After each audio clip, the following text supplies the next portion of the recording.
하나님께 영광의 박수 올려드리겠습니다. 코로나 상황 속에서 또 찬양할 수 있는 게 은혜고, 또 이렇게 은혜로운 찬양을 들을 수 있는 게 은혜입니다.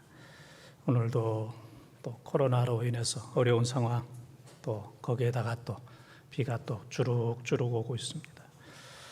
코로나도 우리가 바꿀 수 없고 비가 오는 것도 바꿀 수는 없지만, 이 시간에 우리 기분과 감정은 얼마든지 우리가 조절할 수 있습니다.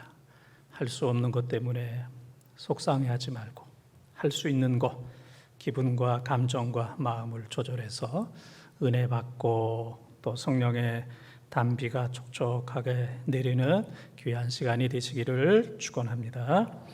며칠 전 미국 캘리포니아에서 어떤 분이 복권 300억이 당첨이 됐습니다. 300억. 팔자가 바뀌는 겁니다. 근데 이 당첨 복권을 주머니에 넣어가지고 그냥 세탁기에 돌려버려가지고 복권이 그냥 흔적이 없어져 버렸습니다. 앞으로 어떻게 될지 모르지만은 우리는 늘 경솔하거나 또 덤벙대서는 안 됩니다. 매사를 평생 늘 조심하고 신중해야 됩니다.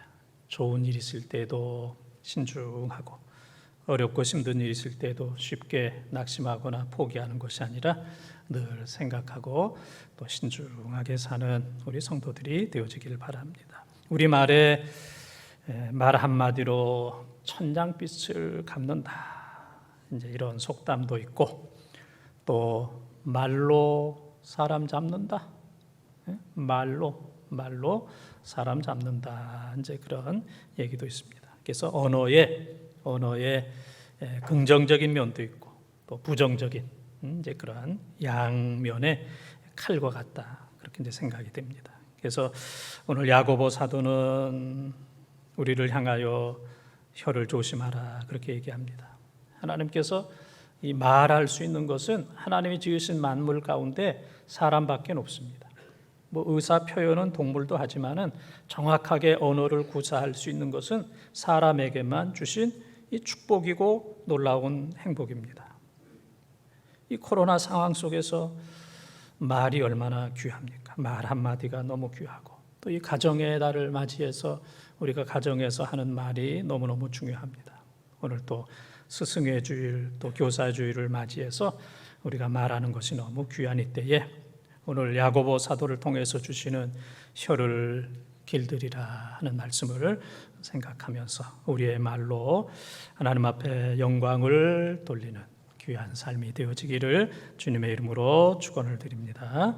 혀를 길들이라. 첫 번째 따라하겠습니다. 혀는 위력적이다. 혀는 위력적이다. 좀 길지만은 1절에서 4절까지 같이 통독합니다. 네, 형제들아, 너희는 선생된 우리가 더 큰 심판을 받을 줄 알고 선생이 많이 되지 말라. 우리가 다 실수가 많으니 만일 말에 실수가 없는 자라면 곧 온전한 사람이라 능히 온 몸도 굴레 씌우리라. 우리가 말들의 입에 재갈 물리는 것은 우리에게 순종하게 하려고 그 온 몸을 제어하는 것이라. 또 배를 보라. 그렇게 크고 강풍에 밀려가는 것들을 지극히 작은 키로서 사공의 뜻대로 운행하나니. 아멘. 오늘 혀를 길들이라 하는 말씀은 우리 자신에게 주시는 말씀입니다. 이 말씀을 들으면서 자꾸 남이 떠오르면 안 됩니다. 나 자신에게 주시는 말씀이다, 그렇게 생각합니다. 인간은 예외 없이 다 부족하고, 특별히 말에, 언어에 부족함이 많아요. 그래서 말에 실수가 없으면 온전하다, 말에 실수가 없으면 완전하다, 그렇게 얘기를 합니다. 하나님께서 지으신 피조물 중에 말을, 언어를 자유롭게 구사할 수 있는 것은 사람밖에 없는데, 이 특권을 잘 사용하게 되면 영광과 존귀한 품이 있는 이제 그런 사람이 되지만은, 되는 대로 말하게 되면 동물적인 사람이 되고 동물만도 못한 그런 사람으로 이제 전락이 되는 경우들이 이제 많이 있습니다. 이 시간에 여러분들은 조용히 듣고만 있기 때문에 뭐 실수할 것도 없습니다. 그냥 듣고만 있기 때문에. 그러나 저는 말을 해야 되는 이런 상황이기 때문에 말을 잘못하게 되면 큰 실수를 하고 또 잘하게 되면 또 큰 은혜를 끼칠 수가 있습니다. 그래서 은혜를 끼치는 말을 하기 위해서 준비하고 조심하고 기도하고 또 기도해야만 또 은혜를 끼치는 말을 할 수가 있습니다. 그래서 은혜를 끼치는 말, 덕이 되는 말은 거저되는 것이 아니라 많이 생각하고 묵상하고 노력해야만 이제 그런 사람이 될 수가 있습니다. 우리는 장기적인 코로나 세상 속에서 마음에 화가 많아요. 화병이 많고 분노가 많고 그래서 여기저기서 큰 소리들이 많이 나고 또 이런저런 많은 싸움과 전쟁이 많이 일어나고 있습니다. 왜 화를 내느냐, 왜 싸우느냐 하면은 내 마음, 내 뜻, 내 의도대로 되지 않기 때문에 그러는 거예요. 내 뜻대로 되면 그냥 웃을 일만 있는 거예요. 다 웃고 좋다. 그러나 내 말과 뜻과 내 계획과 의도대로 되지 않기 때문에 모든 게 다 짜증나고 부딪히고 화내는 겁니다. 가시나무라고 하는 노래에 보면 내 속에 내가 너무 많아 그랬습니다. 내 속에 너무 내가 많아. 그런데 이 노래를 들을 때마다 내 속에 내가 많은 정도가 아니고 우리는 내 속에 나만 있어요. 많은 정도가 아니고 내 속에 내가 100%꽉 차 있어요. 하나님의 자리도 없고 이웃의 자리도 없어요. 다른 사람과 하나님이 들어올 수 있는 영역이 없습니다. 내가 그냥 100%꽉 차 있기 때문에. 그래서 모든 것들을 내 말, 내 뜻대로만 하려고 하기 때문에 힘들고 어렵고 괴롭고 숨막히고 부딪히고 또 여러 가지 전쟁이 나게 되는 겁니다. 시편 109편 17절 18절에 보게 되면은 내가 남을 저주하면 저주하기 전에 나에게 먼저 저주가 온다 그랬어요. 저주가 그 사람에게 임하기 전에 나에게 저주가 오고 내가 다른 사람을 축복하지 아니하면 하나님의 축복이 나에게서 다 없어진다 그랬어요. 물이 몸속에 기름이 뼛속에 들어가듯이 남을 저주하는 사람은 몸과 뼛속에 저주가 들어온다. 아주 엄청난 말씀이잖아요. 그러니까 저주하는 삶 살지 말고 늘 축복하는 이제 그런 삶을 살아라 하는 이제 그런 말씀입니다. 그래서 우리는 남을 저주하지 말고 다른 사람에게 저주는 삶이 되어야 돼요. 저주라는 말이 똑같이 들어가지만 남을 저주하는 삶이 아니고 남에게 저주는 삶을 살아요. 남에게 저주는. 창세기 32장 28절에 보게 되면은 야곱이 하나님의 사자와 씨름합니다. 밤새도록 씨름하는데 하나님의 사람, 하나님의 사자, 또 하나님의 일꾼이 야, 내 이름이 뭐냐? 야곱입니다. 야, 이제는 남을 속이는 간사한 야곱이라고 하지 말고 내 이름을 이스라엘, 하나님과 겨루어 이겼다. 이름을 바꿔라. 야곱적인 삶이 아니고 이스라엘적인 하나님과 겨루어서 이기는 삶을 살아라. 그렇게 말씀하고 하나님의 사자는 떠나게 되었고 야곱은 이제 분이엘을 걷게 되었습니다. 아버지가 어린 아들과 싸우면 이기죠. 그러나 씨름해가지고 애를 패대기 치는 그런 아버지는 없습니다. 부인하고 남편하고 싸우면 남편이 이기죠. 그래서 어떤 남편이 내가 2대 때렸는데 우리 집 사람이 갔어. 내가 이겼어. 그런 남편은 없습니다. 그거는 진 거예요. 아이에게 씨름해서 아버지가 지듯이 부인과 싸워서 남편이 지듯이 하나님의 사자가 야곱과 싸워서 내가 졌다. 너는 이스라엘이라 말씀하셨던 것처럼 우리는 지는 삶을 살아야 돼요. 저 주는 삶. 져주는 게 어른이에요. 져주는 게 이것이 바로 성숙한 모습입니다. 그래서 우리는 이 세상 사는 동안에 저주하는 내 뜻대로 내 마음대로 내가 꼭 이겨야 돼야 하기 때문에 그렇고 저주하는 이런 삶이 아니라 내 모든 거 다 내려놓고 저주는 내 모든 거 내려놓고 양보하는 저주는 이런 삶을 우리가 살아야 됩니다. 하나님께서 오늘 이 순간에도 우리들에게 새로운 생명을 주셨고 또 생명을 연장시켜 주셨고 또 교회에서 예배할 수 있는 건강을 주셨습니다. 또 사랑하는 성도들과 더불어서 이 코로나 상황이지만은 또 제한적이긴 하지만은 그래도 마음껏 예배할 수 있는 선물을 주셨는데 이 선물은 이례적인 겁니다.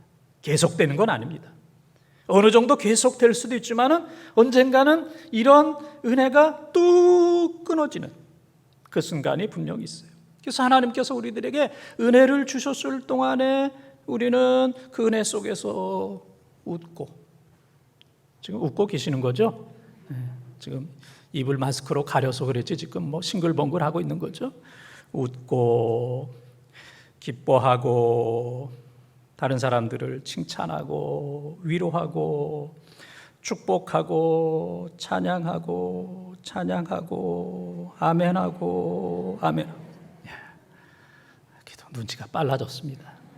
어떤 교회에서는 뭐 30분 해도 그냥 가만히 있는데 이런 삶. 그래서 우리가 우리의 삶으로 우리의 혀로 선한 영향력을 위력적으로 미치는 선한 영향력을 많이 주는 이런 삶을 우리가 살아야 됩니다.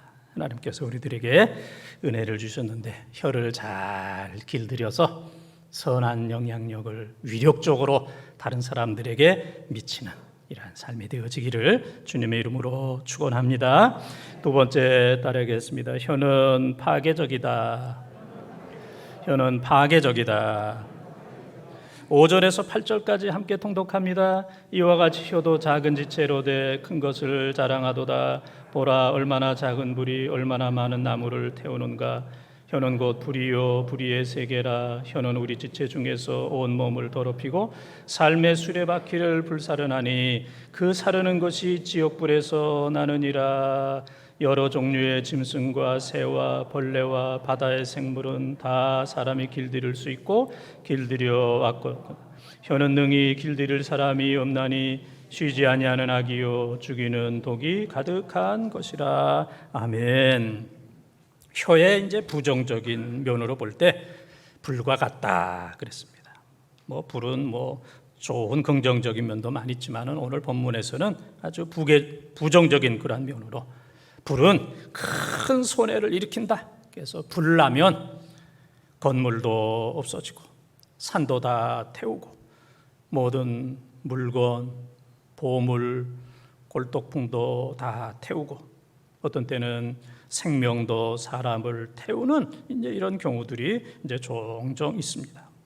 그래서 이 불은 사람을 파괴하고 생명을 파괴하고 그래서 이 지옥불과 같은 사람의 생명을 태우는 이제 이러한 역할을 하게 됩니다. 그래서 우리가 혀를 잘못 사용하게 되면은 아주 엄청나게 파괴적인 것처럼 사람을 상처 주고 사람을 죽이고 사람들에게 말로 다 할 수 없는 아픔을 주는 이런 경우들이 많이 있습니다. 그래서 우리 사람들이 아무리 노력해도 부족하고 말로 실수를 하기 때문에 어거스틴 같은 분은 이것이 인간의 죄성이다, 인간의 무능이다 그렇게 얘기하고 있습니다. 하나님의 전능성과 비교해서 인간은 죄성을 가지고 있고 인간은 참으로 무능하다. 그래서 인간이 중상모략하고 조소하고 아첨하고 또 다른 사람들을 죽이는 이러한 역할을 많이 하는데 이것은 혀를 잘못 사용하기 때문에 그렇다. 이것이 인간의 한계고 인간의 무능이고 인간의 죄성이다. 그렇게 이야기를 하고 있습니다. 그래서 혀는 무서운 파괴력을 가지고 있기 때문에 늘 조심해야 되고 또 성령의 능력으로 우리의 혀를 잘 길들이도록 우리가 노력을 해야 됩니다. 며칠 전 그 뉴스를 보았어요. 대전의 한 아파트에서 있었던 사건입니다. 어느 주부가 자기가 어디를 가려고 그러는데 이 아파트 주차장 자기 차 앞에 벤츠가 있는데 이게 뭐 밀어도 안 가요. 사이드 브레이크를 채워놨기 때문에. 그래서 이제 전화를 해가지고 차를 좀 이동해 줬으면 좋겠습니다. 그런데 뭐 10분이 넘도록 나오지도 않는 거예요. 그러니까 이제 여러 번 전화를 하고 또 전화하고, 근데 이제 10분이 훨씬 지나서 이 벤츠녀가 나오게 되었어요. 벤츠를 탄 여인이 나오게 되었습니다. 그래서 이 벤츠를 타는 이 여인이 이 차를 좀 빼달라고 하는 그 여인을 향하여 얘기한 내용이, 첫째는 내가 내 집에 가서 내 자녀들을 다 죽여버리겠다. 신문에 난 것을 보게 되면은 내 애새끼를 그랬어요. 제가 이 설교에서 이런 얘기 쓰면 안 되기 때문에 자녀라고 얘기한 거예요. 난 애새끼라는 얘기를 안 했습니다. 내 애새끼를 다 죽여버리겠다. 두 번째, 너 파출부냐? 나이나 어떤 외형적을 보니까 너 파출부 같은데 너 파출부냐? 그러니까 나 파출부 아니다. 그랬더니 세 번째 이 벤츠녀가 얘기하기를, 야, 그러면 너 내 남편을 잘못 만나서 너는 파출부도 없구나. 내 남편이 돈을 많이 벌면은 파출부를 두고 살 텐데 너는 내 남편을 잘못 만나서 너는 파출부도 없이 너는 파출부 노릇을 하고 있구나. 그런 얘기. 그 다음에는 네 번째는 네가 그러니까 소나타 타지. 나는 벤츠 타지만 너는 그러니까 소나타 타지. 아이고 거지 같은 거. 이런 그 정말 도저히 상상할 수 없는, 여러분들이 들으면서도 야, 그런 일이 있을 수 있을까? 이 한국 사회에, 그것도 이 한국의 복판의 대전의 한 아파트에서 이런 일이 있을 수 있을까? 이제 우리가 이제 그런 생각을 하게 됩니다. 이 사람의 입이라는 게 정말 파괴적이고 독설적이고 살인적이고 비인격적이고, 그래서 이 벤츠녀 같은 경우에는 이건 뭐 조현병, 정신질환적인, 지금 얘기했던 그런 것을 어떻게 얘기할 수 있겠습니까? 이건 뭐 정신질환에 가까운 그런 상황이다라고 이야기하지 않을 수 없습니다. 뭐 사람의 모든 것, 상황은 다 변합니다. 뭐 벤츠 탄다고 계속 또 벤츠 타는 것도 아니고, 또 사람이 뭐 계속 건강한 것도 아니고, 또 사람이 뭐 늘 또 운전할 수 있는 것도 아니고, 나이 들면 또 운전도 못 합니다. 뭐 살다 보면은 뭐 더 안 좋은 차도 살 수 있습니다. 우리의 모든 것들이 영원한 게 아니거든요. 이게 뭐 그때그때 바뀌는 거예요. 사람의 뭐 형편과 신분과 모든 것들이 다 죽을 것 같은 사람이 건강하던 사람들이 다 죽을 것 같은, 그렇게 삶이 어려웠던 분이 잘된 이런 분도 많이 있고, 그렇게 잘 되었던 분이 삶이 힘들고 어려운 추락한 이런 모습들을 우리가 종종 보게 됩니다.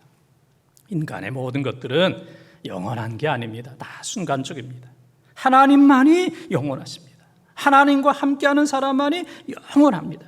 우리가 영원한 삶을 살기 위해서는 우리의 생명 되시는 하나님 그분을 섬길 때에 우리는 영원한 삶을 살 수가 있습니다. 그래서 우리의 이 혀가 불과 같기 때문에 잘 사용을 해야 돼요. 저도 목회하면서 한 2번 정도는 참 견딜 수 없는 투소를 받아본 적도 있고, 또 한 2번 정도는 참 견디기 어려운 그런 말을 들은 적이 있습니다. 그래서 뭐 늘 가슴에 늘 맴돌아요. 힘들다, 참 어렵다. 그래서 때로는 이런저런 언어 때문에 충격을 받는 사람들, 또 자살하는 이제 그런 사람들도 그럴 수도 있겠다 하는 이제 그런 생각을 하게 됩니다. 여러분들이 볼 때, 아이고 목사가 뭐 그냥 늘 그냥 칭찬만 받고 존경만 받고 그냥 뭐 설교 그냥 간단하게 하고 가면은 되는, 야, 이 세상에 뭐 목사처럼 좋은 직업, 이 목사처럼 그 신선한 이런 일이 어디 있겠느냐, 그냥 뭐 목사는 그냥 룰루랄라 그렇게 이제 생각을 하시겠지만은 또 그렇지 않은 면도 있습니다. 아니, 이렇게 좋은 신선한 룰루랄라 하는 이 목사에게도 말로 다 할 수 없는 큰 충격이 있는데, 이 세상, 험한 세상, 가정생활, 직장생활, 사회생활, 안 믿는 사람들과 부딪히면서 사는 여러분들에게는 뭐 4번의 충격적인 말이 아니라 40번, 400번, 4000번 그 이상의 말로 다 할 수 없는 충격적인, 도저히 참을 수 없는 그런 일도 있을 겁니다. 하나님께서 저에게 늘 말씀하십니다. 잘 참어라. 참어라. 참는 것밖에는 없다. 잘 참아라. 오늘 여러분들을 향하여 하나님께서 말씀하십니다. 잘 참어라. 더 이상 힘들고 어려워서 못 참겠느냐? 야, 지금까지 참았는데 기도하면서 잘 참아라. 이것이 바로 하나님께서 우리들에게 들려주시는 말씀입니다. 그래서 마태복음 18장 22절에 보게 되면은 70번씩 7번이라도 참아라. 잘 용서하라. 고린도전서 14장 40절에 보게 되면은 모든 것들을 품위 있고 질서 있게 하라 그랬습니다. 사람이 막말을 하게 되면은 나이도 떨어지고 직분도 떨어지고 품위도 한순간에 다 떨어지게 됩니다. 떨어진 거는 일으킬 수가 없습니다. 그래서 여러분들 힘들고 어려운 일이 많이 있지만은 잘 참고 인내하고, 또 때로는 분노해서 우리의 혀를 불처럼 사용하고자 하는 그런 마음이 있다 할지라도 성령의 능력으로 잘 참고 제어해서 하나님께서 기뻐하시는 생산적인, 생명적인, 하나님적인 이러한 삶을 살아가는 우리 본동의 가족들이 다 되시기를 주님의 이름으로 축원합니다. 세 번째 따르겠습니다. 혀는 이중적이다. 혀는 이중적이다. 9절에서 12절까지 함께 읽겠습니다. 이것으로 우리가 주 아버지를 찬송하고 또 이것으로 하나님의 형상대로 지음을 받은 사람을 저주하나니 한 입에서 찬송과 저주가 나오는도다. 내 형제들아, 이것이 마땅하지 아니하니라. 샘이 한 구멍으로 어찌 단물과 쓴물을 내겠느냐? 내 형제들아, 어찌 무화과 나무가 감람 열매를, 포도나무가 무화과를 맺겠느냐? 이와 같이 짠물이 단물을 내지 못하느니라. 아멘. 오늘 말씀해 보게 되면은 하나님의 형상대로 우리가 지음을 받았다. 사람이 하나님의 형상대로. 그러니까 이 세상의 모든 것 하나님이 만드셨지만은 사람만 하나님의 형상대로 만드셨어요. 여기서 하나님의 형상이라고 하는 것은 외적인 외모적인 것이 아니고 하나님의 형상이라 하는 것은 영적인 겁니다. 하나님의 공정성, 진실성, 자비성, 하나님의 정적인 면, 또 하나님의 의로움, 또 하나님의 사랑, 이런 모든 것. 근데 하나님께서 왜 사람에게 하나님의 형상을 주셨냐면은 하나님은 사람과 교제하기를 원해요. 교제하기를 원해요. 그래서 레위기 26장 12절에 보게 되면은 하나님께서, 야, 나는 너의 하나님이 되기를 원한다. 또 너희들은 내 자녀가 되기를 원한다. 이게 하나님의 소원이에요. 레위기 26장 12절 26, 12. 나는 너의 하나님이 되기를 원해. 너는 나의 자녀가 되기를 원해. 만약 어떤 가정에서 부모가, 얘들아, 우리는 너희의 부모다. 그러면 자녀들이, 우리는 그런 부모 둔 적 없습니다. 부모라고 생각하기도 싫습니다. 그러면 관계가 깨진 거예요. 또 자녀들이, 엄마, 아빠, 우리는 부모로 존경하겠습니다. 근데 부모가, 나는 뭐 너 같은 자녀 둔 적이 없다. 그러면 이 부모와 자녀와의 관계가 깨져요. 그것처럼 불행한 일이 어디 있겠습니까? 너희는 나의 자녀야. 또 부모님, 나의 부모님입니다. 서로 부모는 자녀임을 인정하고 자녀는 부모를 인정하는 것. 이게 부모와 자녀와의 교제입니다. 우리가 사도신경에도 보게 되면 성도의 교제와 그랬습니다. 교회는 성도의 교제. 하나님과 교제하는 것이고 성도들이 교제하는 겁니다. 하나님과 교제하는 수직적인 것과 사람들과 교제하는 수평적인 것, 이것이 합해질 때 십자가 신앙이 되는 거예요.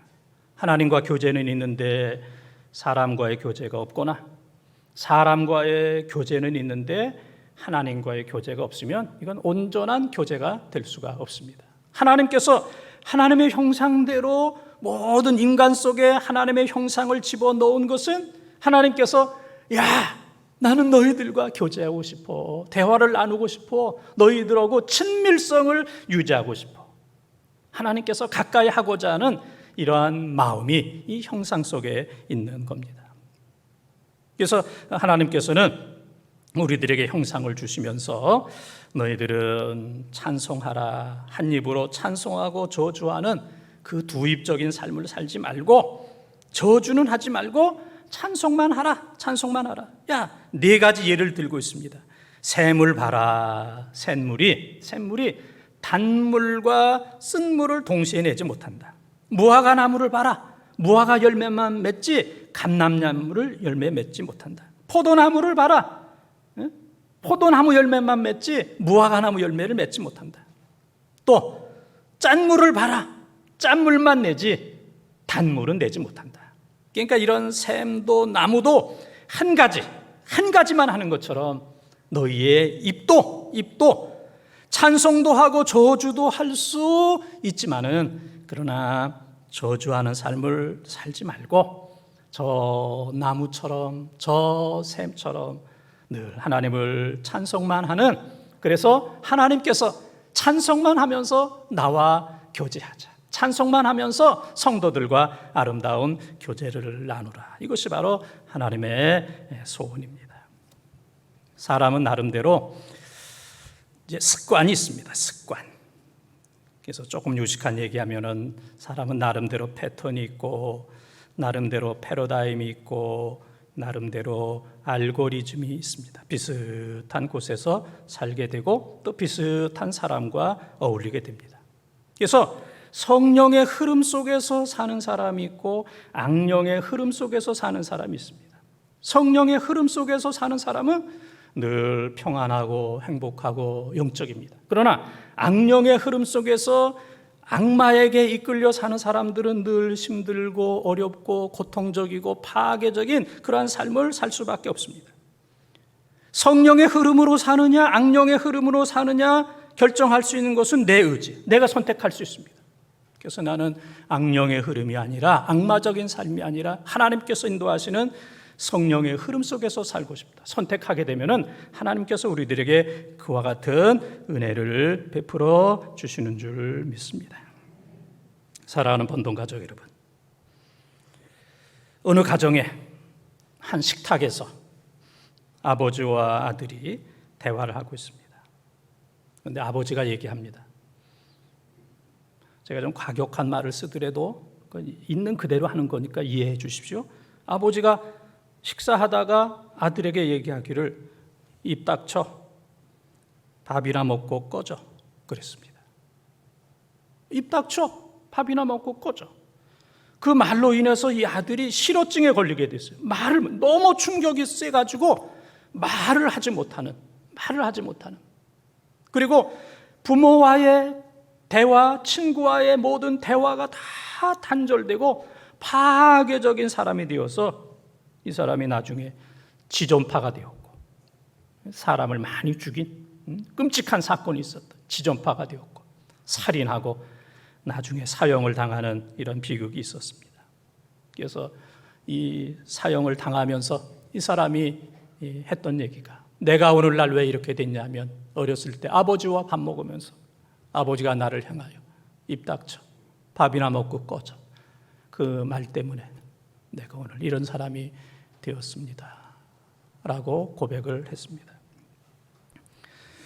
미국에서 성공한 100명을 연구했습니다. 미국 시카고 대학에서 성공한 100명을 연구했는데 그들의 공통적인 것은 어렸을 때 칭찬을 많이 받았다는 거. 부모로부터, 가족으로부터, 주위에 있는 사람들로부터 칭찬을 많이 받아서 자신감이 생긴 거예요. 나 저 칭찬대로 살아야 되겠다, 살 수 있다. 그리고 성공한 100명의 특징은 남을 칭찬 많이 하는 사람. 성공한 100사람을 보니까 남을 칭찬 많이 해요. 칭찬하기가 이렇게 쉽지 않습니다. 우리 입에서 툭 나오는 게 조소와 조롱이 많아요. 그냥 입에서 툭 나오는 게 무시하고 조소, 조롱하는 게 참 얼마나 많은지 모릅니다. 남을 진심으로 칭찬한다는 것이 그렇게 쉽지가 않아요. 그러나 성공한 사람은 어려서부터 칭찬을 많이 받았고, 또 성공한 사람의 특징은 넓은 마음으로 다른 사람들을 칭찬한다 하는 이제 그런 얘기입니다. 우리의 혀는 위력적이고 파괴적이고 이중적입니다. 그래서 다윗이 시편 141편 3절에서 얘기했던 것처럼 하나님, 내 입술에 파수꾼을 두소서. 요즘으로 하면은 경비를 두소서. 보초를 세워 주시옵소서. 그래서 나가는 말과 들어오는 말, 이것을 잘 점검해서 하나님께서 기뻐하시는 그런 말만 할 수 있도록 하나님 나에게 은혜를 베풀어 주시옵소서. 그렇게 고백을 합니다. 우리의 언어를, 우리의 혀를 잘 길들여서 남에게 상처를 주거나 파괴하거나 자녀들에게 아픔을 주거나 모든 관계를 깨트려버리는 이런 삶이 아니라 하나님께 영광 돌리고 또 자녀들을 위로하고 칭찬하고 사랑하는 성도들에게 힘과 능력을 베풀어주는 좋은 귀한 성도들, 축복된 성도들 다 되시기를 주님의 이름으로 축원합니다.